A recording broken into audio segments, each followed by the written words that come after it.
السلام علیکم ورحمت الله وبرکاتو. هغه ورونه چې د بیرغ په مسله کې ډیر ښکیل دي او ځینې وایي چې د افغانستان د درې رنګه بیرغ دی پاتې شي، ځینې وایي چې دواړه دي وي، ځینې وایي چې نه یو دی وي او یو دی نه وي. د ټولو ورونو ته زه یو لنډ پیغام لرم.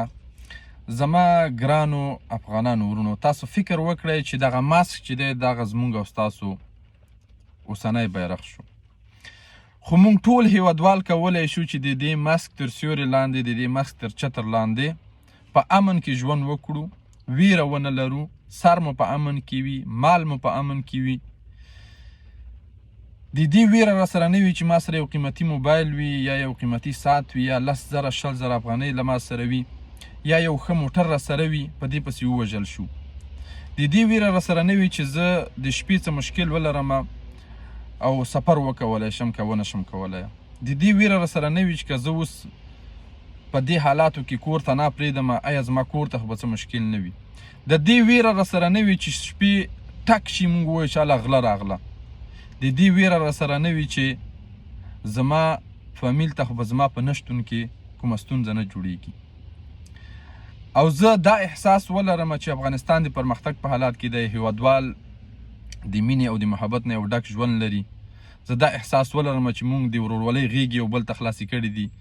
زه دا احساس ولرم چې موږ یو با اتحاده یو ژوندی په اسلام سمبال، په ټکنالوژۍ سمبال او یو قوي ملت جوړیږو. که زما بیرغ دغه ماسک هم شي، زه په دې ماسک راضي یم، خو چې زه داسې ژوند ولرم لکه څنګه مې چې وویل. نو د الله خاطر وکړئ، په دې وړو وړو اختلافي مسایلو کې ځان مخکېل کوئ، په دې باندې خپل وخت هم مه ضایع کوئ. تاسو کوشش وکړئ د ځوان په حیث خپل رول په ټولنه کې ولوبوئ.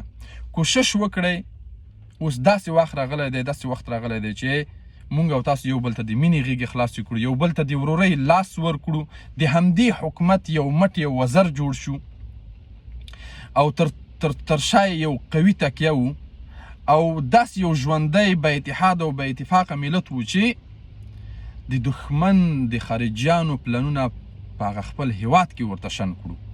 کوشش وکړئ د پرمختللي، د آباد، د با اتحاده، با اتفاقه افغانستان، داسې افغانستان چې په ټکنالوژۍ سمبال وي، داسې افغانستان چې د اخلاق او د انسانیت یو نمونه وي، د داسې افغانستان لپاره کار وکړئ. که موږ چېرته ځانونه داسې جوړ کړو، بیا به دغه بیرغ هم نړیوال په رسمیت وپېژني. نو هیله کوم له دې وړو وړو کوچنیو مسایلو څخه ځان وساتئ، د افغانستان د پرمختګ او د اتحاد او اتفاق لپاره کار وکړئ. السلام علیکم ورحمت الله.